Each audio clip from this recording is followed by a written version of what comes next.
بسم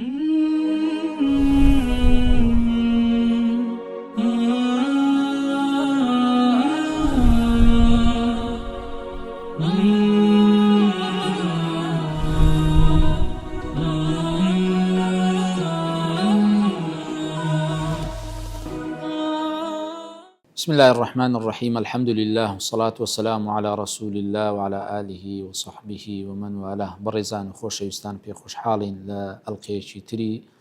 بەرنامەی زاراوە قورئانیەکان دێنەوە خزمەتتان. لۆ ئەو ڕۆژ لەگەڵ مامۆستای زۆر بەڕێز مامۆستا سەفین لە خزمەت یەکێکی تر لە زاراوەکانی قورئان دەبین. ئەویش ئەمە لە ئەڵقەی ڕابردوو زاراوەی ئیسلاحمان باس کرد. لۆ ئەو ئەڵقەی و زارەمان زاراوەی فەساد باز دەکەین. فەساد یعنی گەندەڵی وەنیە وەکو زانایان کە باز دەکەن دەفەرمون نەقیض الصلاح یعنی دژی صلاح یعنی گەندەڵی یعنی خەلەل تەلەف ضەرەر هەموو ئەو بابەتانە هەر شتێک زەرەر و زیان بی هەر شتێک خراپبی خەلەل و کەم و کورتی بی ئەو پێی دەگوترێ فەساد. خوای گەورەش لە قورئانی پیرۆزدا کە دەفەرمێتن ولا تعثوا في الأرض مفسدين يعني لە زەویدا فەساد بڵاو مەکەنەوە. یان یاخود لە ئاەتیش کەدا کە خوای گەورە دەفەرمێ إن الله لا يحب الفساد، خوای گەورە فەسادی خۆش ناوێتن. ئەوجا بەڕاستی ئەو فەسادە لە هەر لایەنێک بی چکە بەڕاستی ئەو زاراوە قورئانیانە گشتگیرن مامۆستای بەڕێز، یعنی یەک لایەن نییە برێم بەس لایەنی عەقیدە بی یان بەس لایەنی ئەخلاقی بی یان بەس لایەنی تەعەبودی بی، نە هەموو لایەنەکان لە ڕووی لایەنی سیاسی، لە ڕووی لایەنی ئیقتصادی و ئابووری، لە لایەنی قەول عەمەل عەقیدە لێ زۆر گرنگە ئەمە ئەو زاراوانە بە گشتی وەربگرین. ئێستا ئەگەر لە بۆ نمونە لە لایەنی سیاسی زاراوەی فەساد وەربگرین بریتیە لەوەی یعنی وەکو دەرێت دوژمنی دەوڵەتە فەساد، بەڵام لە داخلی خۆی لە داخلی خۆیدا بریتیە لە دوژمن. لێ فەسادیش سەرچاوەکەی مرۆڤە. لێ خوای گەورە بەردەوام خیتابی مرۆڤ دەکاتن کەوا دەسەر بگری لە فەساد، کە خوای گەورە دەفەرمێ ظهر الفساد في البر والبحر بما كسبت أيدي الناس، ئەوە دەستی مرۆڤەکانن ئەو فەسادەیان دروست کردیە. بارك الله فيكم مامۆستای بەڕێز. ویستم ئاماژە بەوەی بدەیت کە خوای گەورە سوبحانه وتعالى بەخۆی هەرچی دروست کراوانی کە دروستی کردیە لەو پەڕی ڕێچی و چاکە دروستی کردیە کە دەفەرمی فارجع البصر هل ترى من فطور، تەماشای ئاسمان و زەوی کە بزانە کەلێنە خراپەک ناڕێچێکی لێ دەبینیەوە، بەڵام کە ئینسانی تاقی کردیتەوە بەشێک لە تەسەڕوف هەڵسوکەوتی دایتە دەستی لەسەر ئەو زەوی و داواشی لێ کردێ لە مقابلی وەی مەسئولە هەروەکوکو ئاسمان و زەویەکان و ئەوەی خوای گەورە بەڕێوە دەبا بەبێ کەم و کوڕیا، دەبی ئەو ئینسانش هەوڵ بداتن ئەو ژیانە و ئەو حیاتەی بەڕێ بکاتن لەو شوێنەی کە تاقی کرایتەوە بێ ئەوەی فەساد و خەلەلی تێدا بیتن، بێ ئەوەی کەم و کوڕی تێدا بیتن. و پێغەمبەرانیش عەلەیهیم الصەلاة وەسەلام هەموویان لۆیە ئەوەی هاتینە کاتێکەوە خەڵکان اینجا چێوەی جەنابەت باس کرد چ لە ڕووی بیر و باوەڕ بە تایبەتی، چکە بیر و باوەڕ سەرەتا و بچینەی هەموو شتێکە، چ لە ڕووی ئەخلاق و خۆڕەوش، چ لە ڕووی هەڵسوکەوتی کڕین و فرۆشتن و مامەڵە، لە هەر لایەنەکی ژیان تووشی فەساد و خراپە بوون. پێغەمبەران عەلەیهیم الصەلاة وەسەلام خوای گەورە ناردینی کە چاکسازی بکەن، هەوڵ بدەن ئەو فەسادەی لا بدەن و ئەهلی فەساد و فەسادەکە بە خەڵکی بناسێنن، چکە جار وایە ئەوە خەلەلە کە خەڵکەکە نەزانی ئەوە هەر ئەسڵەن خراپەکاریە ئولفەتی پێوە بگری و بزانی ئەوە ڕێی ڕاستەکەی ئەوە چاکەکەیە. دوای دەبێت کەسانێک بێن ئەو فەسادەی بناسێنن تعریف بکەن، خەڵچینە ئەو بیر و باوەڕە فاسیدە، خەڵچینە ئەو نەوعە ئابووریەکی فاسیدە، خەڵچینە ئەو نەوعە ئەخلاقەکی فاسیدە و ئەو کەسانە بە خەڵکی بناسێنن. پێغەمبەران عەلەیهیم الصەلاة وەسەلام دائیمەن هەتا پێغەمبەر عەلەیهی الصەلاة وەسەلام 3 ساڵی یەکەم دعوەی سڕی بوو، قوڕەیش و سەرانی قوڕەیش لەیان وەجاو نەهاتن، لەبەرەوەی لەگەر پێغەمبەر صلی الله علیه و سلم لەگەر چەند سەحابەشی، بەڵام کاتێک کە دەنجی هەڵبڕی لەناو کعبەی هاواری کرد ئەو بتانم گۆ دەپەرستن شایستەی پەرستن نینە زوڵم مەکەن فلان مەکەن منداڵی زیندە بە چاڵ مەکەن دەنجی هەڵبڕی ئەو کاتە لی بە جواب هاتن گوتیان ئەوە مەمزومە فەسادەکە ئەو سیستەمە فەسادە لی وە جواب دێتن بێدەنگ نابیتن. ئەو خاڵی کە باست کرد زۆر مهم بوو یعنی دەبی چینەکە بن ئەو فەسادەی بە خەڵکی بناسێنن بەڵام ئەمە کو فەسادی بناسین ئەوە زۆر مهمە پێم خۆشە ئیشارەتی پێ بکەین یعنی لۆ ناسینەوەی فەساد ئەمە لۆی فەسادی بناسین یعنی معیاری شەرعی و ئیسلامیمان چییە ئەویش ئەوەیە من ئەین و ئیلا ئەین ئەو بەرنامە ئەو سیاسەتە ئەو فکرەیە هەر شتێک ئەو ئیقتیسادە لە چێوە سەرچاوی گرتیە ئایا سەرچاوەکەی لە شەرع و دینی خوای گەورەیەوە هاتیە یاخود لە شتەکی دیکە هاتیە ئەوە نیشانە و علاماتەکە لەو ناسینەوەی فەساد و یاخود ئەوەکەی دژەکەی کە ئیسلاح و سەلاحە خاڵێکی دیکە و ئیلا ئەین ئەو فکرێ بەرەو چێن دەرت دەبە ئەگەر بەرەو بەهەشتت ببە بەرەو ڕەزامەندی خوای گەورەت ببە ئەوە دیارە تەواوە ئەگەر بەرەو شتێکی دیکەت بە ئەوە دیارە ئەتوو ڕێت لێ بزر دەکا و فەسادە کەواتە دەبی ئەتوو بەوەی فەسادەکەی بناسی ینی معایری شەرعیت هەبیتن هەر شتێک مخالفەی فەرمانەکانی خوا و پێغەمبەری خوا بوو ئەوە دیارە بەرەو فەسادت دەباتن لێ دەبی ئەتوو ینی فەساد بۆی بناسینەوە یاخود جاری واهەیە یەک لە ناسینەوەکانی فەساد ئەوەیە زەرەری لە بۆ مەسلحەی عامە هەیە لە بۆ بەرژەوەندی گشتی هەیە چونکە هەموو شەریعەت مەسلحەتە شتێک پێچەوانەی مەسلحەت بوو کەواتە مخالفەی شەریعەتە کەواتە فەسادە بەڵێ مامۆستا دەویست قسەش بکەیت فەرمووە یعنی مەبەستەکە زیاتر ئەوەیە ناسینەوەی بەڕووکەش نییە بە قسە نییە چونکە زۆر کەس هەیە بۆچ کوردەوای دەرێ کەس بە دۆی خۆی نارێت ترشە ئەمن لە چاک خوازانم ئەمن لە چاکەکارانم ئەمن دەمەوێ ئیسلاح بکەم و زۆر کەس هەیە بە ڕووکەش بە قسە هیچی تێدا نێشتیتەوە یان بە ڕووکەش موچینە ڕووکەشی کەسێکی کە ئەهلی سەلاح و ئەهلی دین و چاکە خۆی پیشان دەداتن بە سەر و سیما یان بە جلوبەرجی بەڵام ئەتوو دەبی لە کۆتاییدا مەبەستەکەی بخینیەوە بەڕاستی ئەوەندە زیرەک بین ئەوەندە شارەزا بین عملەکە بزانین چی لێ بەرهەم دێ بەرهەمی ئەو قسەوی بەرهەمی ئەو ئیشەوی شتێکی فاسیدە خراپە یان بەرهەمەکەی چاکە بەوەی خەڵکی هەڵبسەنجێنین بەوەی تاقم و کۆمەڵەکان و شخصیات و کەسایەتیەکان هەڵبسەنجێنین لەوەی خوای گەورە سبحانه وتعالى لە قورئانێ إشارتي بابتي داية ومن الناس من يعجبك قوله في الحياة الدنيا ويشهد الله على ما في قلبه وهو ألد الخصام هند خلق هي سروسيماي قسي روكشي بي سرسام دبي أو عند خوي ببياوشي تاك بشان داتن خواج دكات الشايت لسرويك أو بياوشي تاك بخوي بلام خرابترين وكبري وإذا تولى سعى في الأرض ليفسد فيها ويهلك الحرث والنسل كاتك الروور دجيري لجورة تاريخ كان لميدان عمل تيقدانا خرابية فسادي كشتو قالوا فسادي مالو فسادي سياسة فسادي بردنو دزينو همو لا يشي دبيني لعملك أو الرقد ذاته لو براستي دبيني زاروية کابراایەکچی بە هەر ناوەچی لە هەر پێگە و پۆستەچی دابی 30 ساڵ تەجروبەی لەگەر میلەتەچی هەیە کە ئەوەی لە عمل لە مەیدانی عمل لی دەبینی بەس فەساد و خراپەکاری و دزی و گزی بووە بە قسەچی بە وتارەشی خەڵکانێک یەکسەر هەموو شتەچی پێی دەخەڵەتێن و دووبارە هەریان دەخەڵەتێنیتەوە ئەو نیشانەی ساویلکەیە خوای گەورە لۆی ئاگادارمان دەکاتەوە إذا تولى سعى في الأرض ليفسد فيها لو أجا من الناس من يعجبك قوله تعالى أجدار بين كبوك كسانة إنسان هل نخلته راست عفوا خالشي ديكا كزور جرينجل لموضوع فساد أويا إما كفساد من الناس موقفي إما وكو مسلمان وكو إيمان دار تسبي برامبر فساد هر تمشاكين ياخد دور من هبيتن بێدەنگبوون لە فەساد مامۆستا ینی لەگەرەوەی کە تواناشت هەبی ئەوە بەشێکە لە هاوبەشی لەو فەسادە توانات هەبی بیگۆڕی توانات هەبی ئەو فەسادەی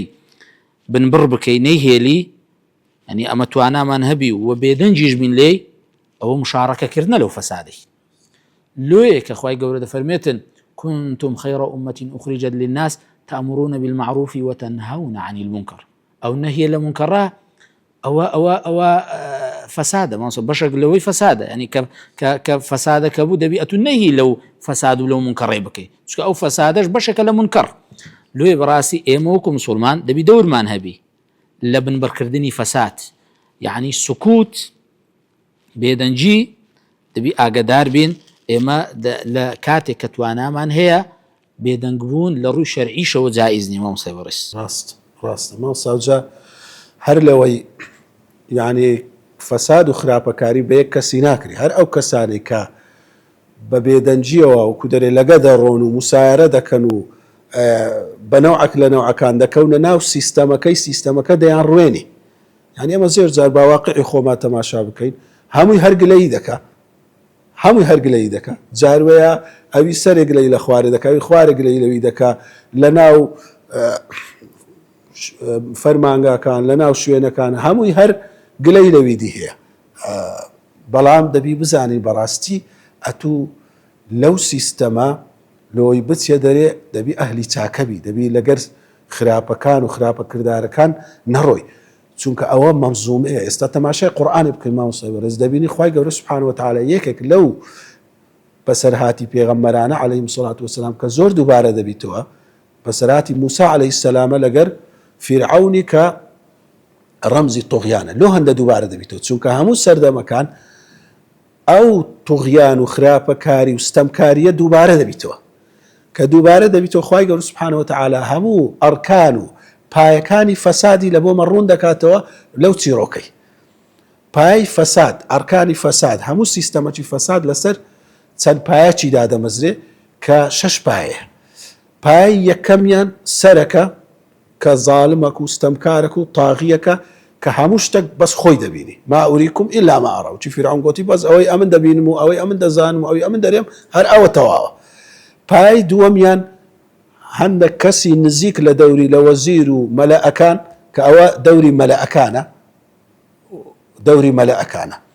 پای سێمیان هەندێک پیاو بە ناوی مچینە بە ناوی پیاوی دینی ئەگەر ڕێزم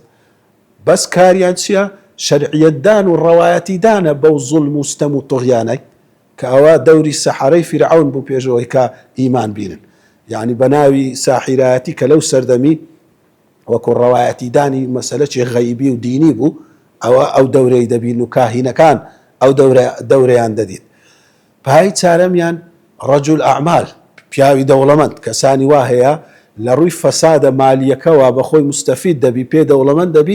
دەبیتە پایە و ڕاگر لە بۆ سیستەمی فەسادی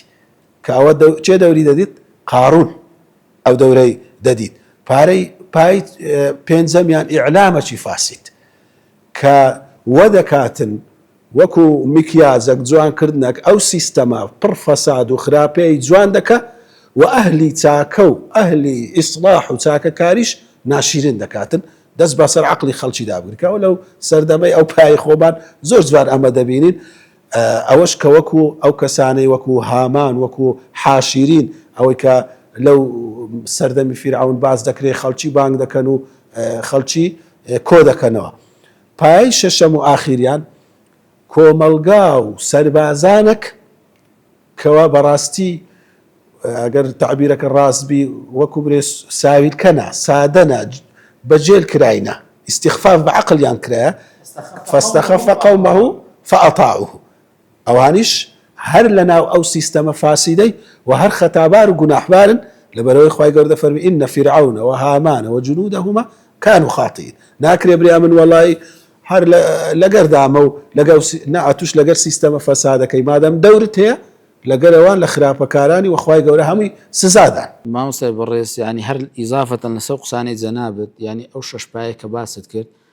مووقیفی پێغەمبەران بەرامبەر ئەو شتەی چییە بەرامبەر مووقیف و بەرامبەر ئەو شەشپایە چییە خواي گەورە لە سزاری پێغەمبەر موسا دەفەرمێت وقال موسى لقومه استعينوا بالله واصبروا داوای کۆمەچی لە خوای گەورە بکەن و سەبر و ئارامیتان هەبی کەواتە ئەو ڕۆکە کە ئەهلی فەساد زۆرینەیە بەدەسەڵاتە هێزی هەیە چەکداری هەیە ئەتوو هەر نەخەرەتێ ولو أعجبك كثرة الخبيث دەفەرمێ هەرچەندە ئەگەر ئەو خەبیث و پیسیە ئەو فەسادە سەرسامیشت بکە بەڵام نەکەی تووشی هەر خەرەتان بی استعينوا لله واصبروا إن الأرض لله يورثها من يشاء والعاقبة للمتقين کۆتاییەکە و دەرەنجام هەر لە بۆ ئیماندارانە ئەجلۆی بەڕاستی ثەبات و بەردەوامی و ئیستیقامەی ئیمانداران زۆر گرینگە مامۆستا برس خاڵەشی دیکە يعني هەر لەسەر فەساد ئاثاری فەساد يعني ئەو ئاثەوار و ئەو شتە خراپانەی شوێنەوارە خراپانەی کەوا لە فەساد پێیا دەبیتن يعني یەک لەوانە عەدالەی ئیجتیماعی نامینێ حەق و حقوقەکان ضایع دەبن وەکو پێغەمبەری خوا صلی الله عليه وسلم لە فەرمودەیەکی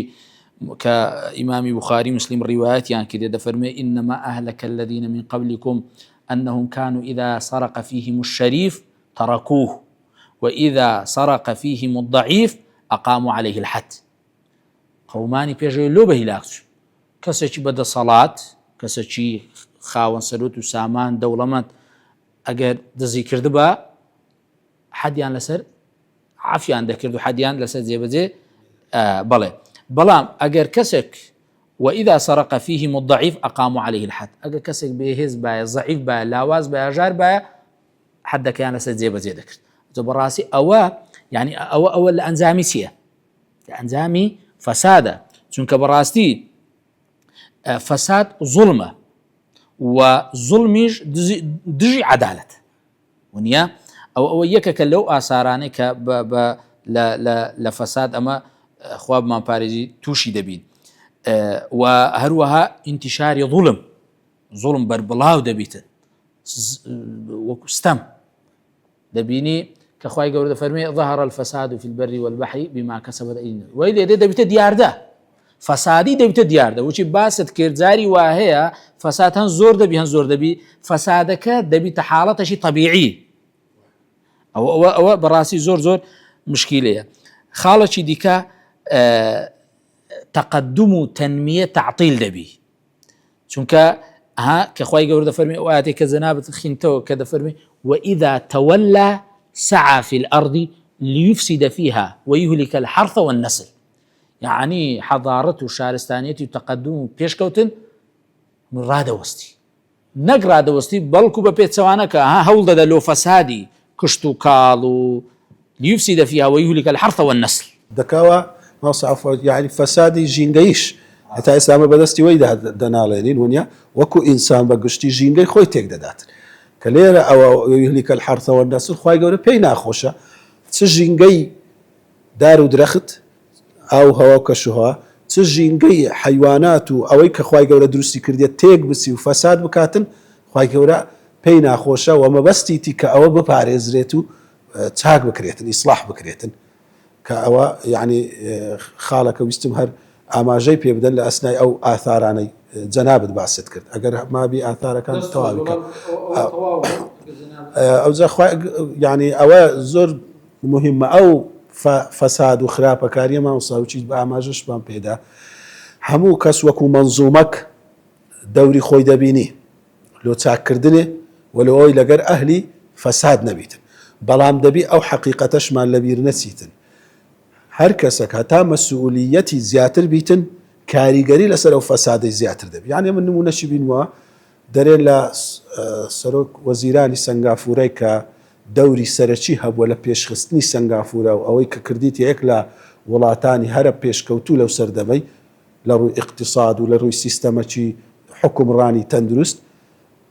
نەیان پرسێ گوتیان ئەو فەسادەت کولادا دەرێ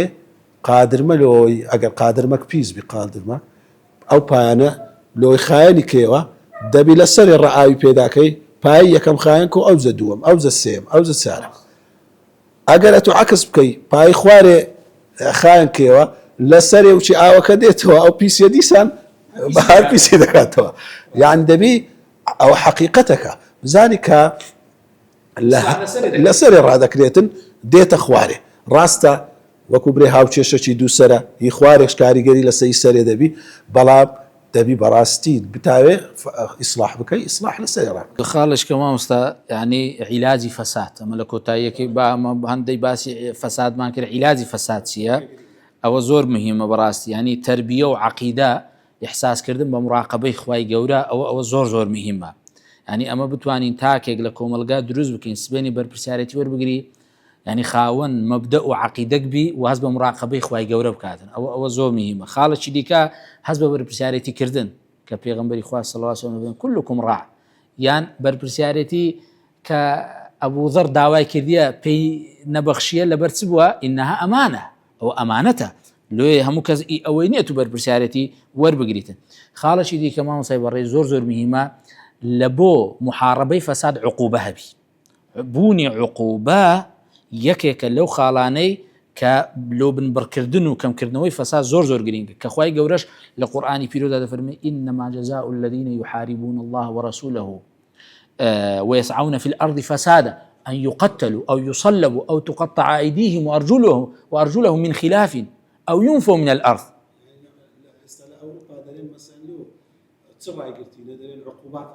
عقوبة مامسا يعني يكك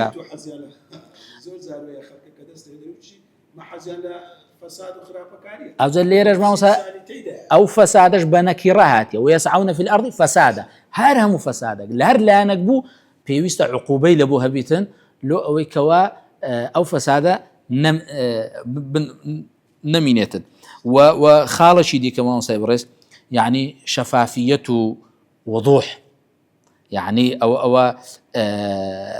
زور جرينجا وكو إمام عمر كدي فرمو والله لو سرق أحدكم بيضة لأقمت عليه الحد يعني يك هي الكبب بدزريتن أو لسجب أو وكو عقوبة وكو شفافية زبراسي زور جرينجا وكو علاج لبو محاربي فساد. الله فيكم الله صاحب رجل كاتا كمان برو توابونا هر لا دقتي آخيري يعني أوي مهمة استعمى بزاين براستي وخو خومان كومالغاي خومان ومسلمانان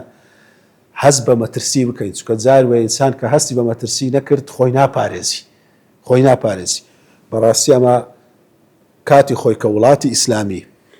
شورشي هبوا خلافتك هبوا لزور نوعي فساد